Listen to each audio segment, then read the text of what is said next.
আসসালামু আলাইকুম। রাশিদা সংসার অ্যান্ড ব্লগে আপনাদেরকে স্বাগতম। আজকে রেসিপিতে থাকছে কচুর শাক দিয়ে দেশি আলুর ঘাটি।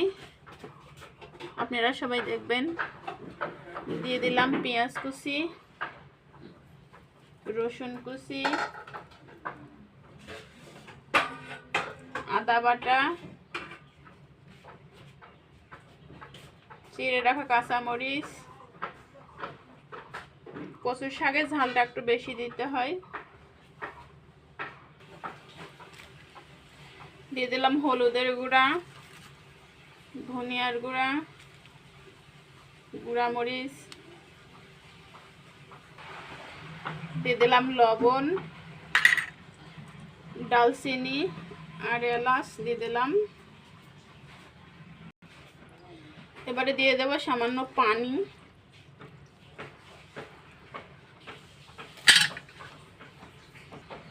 কড়াইটা ঢেকে দেব। চুলার জাল জ্বলে গেছে। এবারে কড়াইটা বসাই দিলাম।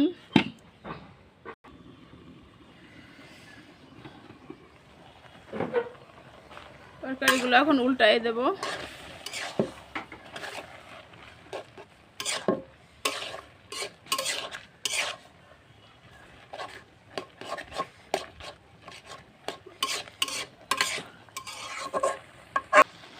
ঢাকনা দিয়ে ঢেকে দেব।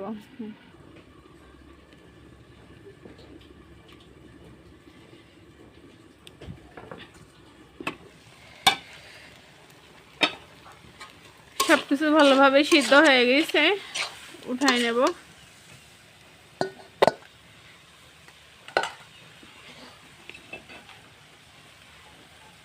কড়াইটা এখন নামাই নেব।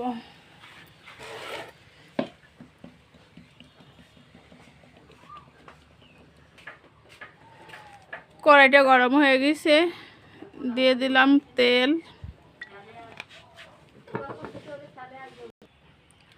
ফোড়নে দিয়ে দিচ্ছি শুকনো মরিচ,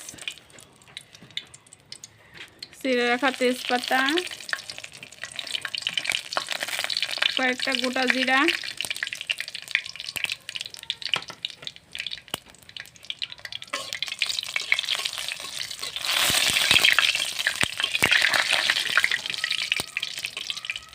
সব কিছু ভালোভাবে হয়ে গেছে। এবারে দিয়ে দেব কচুর শাক।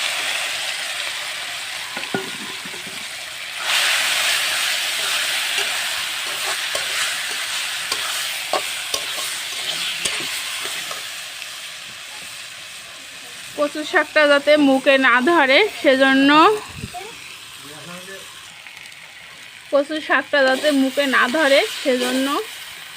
এই হলো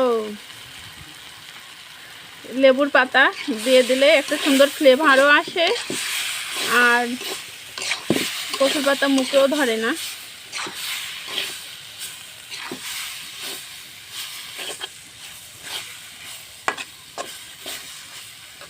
তরকারি হয়ে গেছে, নামাই নেব। তৈরি হয়ে গেল আমার সুস্বাদু কচুর শাক রান্না। আর লেবুর পাতা দেওয়াতে অনেক সুন্দর একটা ঘ্রাণ স্মেল আসে। আপনারাও সবাই এভাবে রান্না করে খাবেন, আর আমার চ্যানেলটাকে সাবস্ক্রাইব করবেন।